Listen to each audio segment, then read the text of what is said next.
ಬರುತ್ತಾನೆ. ತೋಟದಲ್ಲಿದ್ದ ಸೇಬು ಹಣ್ಣುಗಳನ್ನು ನೋಡಿ ಅವನಿಗೆ ತಿನ್ನಬೇಕು ಎನಿಸಿತು.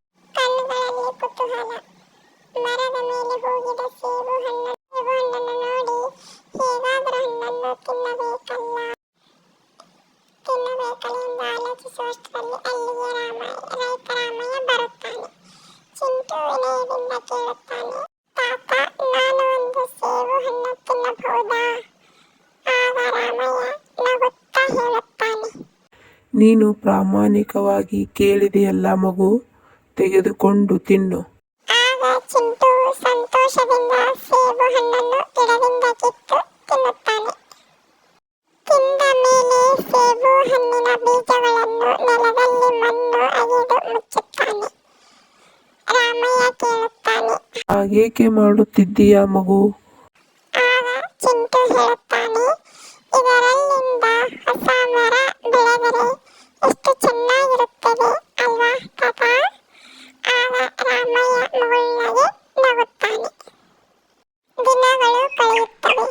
ಚಿಂಟು ಪ್ರತಿದಿನ ಆ ಸಸಿಗೆ ನೀರು ಹಾಕುತ್ತಾನೆ ಮತ್ತು ಅದರ ಪಾಲನ ಪೋಷಣೆ ಮಾಡುತ್ತಾ ಇರುತ್ತಾನೆ. ನಿಧಾನವಾಗಿ ಚಿಕ್ಕ ಸಸಿ ದೊಡ್ಡ ಸೇಬು ಹಣ್ಣಿನ ಮರವಾಗಿ ಬೆಳೆದು ನಿಂತಿತು. ನಂತರ ಮರದಲ್ಲಿ ಮೊದಲ ಸೇಬು ಹಣ್ಣು ಕಂಡಿತು. ಅದನ್ನು ನೋಡಿ ಚಿಂಟು ತುಂಬಾ ಸಂತೋಷವಾದನು ಮತ್ತು ಇದು ನನ್ನ ಶ್ರಮದ ಫಲ ಎಂದು ತನ್ನೊಳಗೆ ತಾನೇ ಹರ್ಷಭರಿತನಾದನು. ಮತ್ತು ಇದನ್ನು ತನ್ನ ಹಳ್ಳಿಯ ಜನರಿಗೆ ತೋರಿಸಬೇಕೆಂದು ತನ್ನ ಹಳ್ಳಿಯ ಜನರನ್ನು ಅಲ್ಲಿಗೆ ಕರೆದುಕೊಂಡು ಬಂದನು.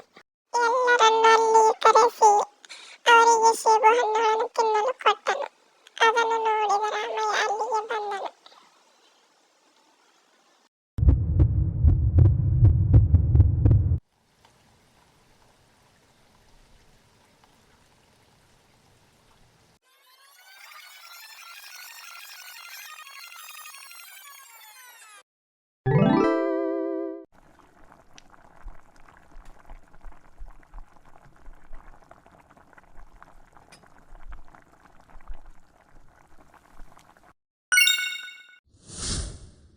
ವಿಷಯವನ್ನು ಅವನ ಗೆಳೆಯರಿಗೂ ಸಹ ತಿಳಿಸಿ ಅಲ್ಲಿಗೆ ತನ್ನ ಗೆಳೆಯರನ್ನು ಕರೆದುಕೊಂಡು ಬಂದನು. ಮತ್ತು ಚಿಂಟು ಹಣ್ಣುಗಳನ್ನು ತನ್ನ ಗೆಳೆಯರಿಗೆ ಮತ್ತು ಹಳ್ಳಿಯ ಜನರಿಗೆ ಎಲ್ಲರಿಗೂ ಸೇವಿಸಲು ಮರದಲ್ಲಿದ್ದ ಸೇಬು ಹಣ್ಣುಗಳನ್ನು ತೆಗೆದುಕೊಂಡು ಅವರಿಗೆ ಹಂಚಿದನು ಮತ್ತು ಅವರು ಸಂತೋಷದಿಂದ ಆ ಹಣ್ಣನ್ನು ತಿನ್ನುತ್ತಿದ್ದಾರೆ.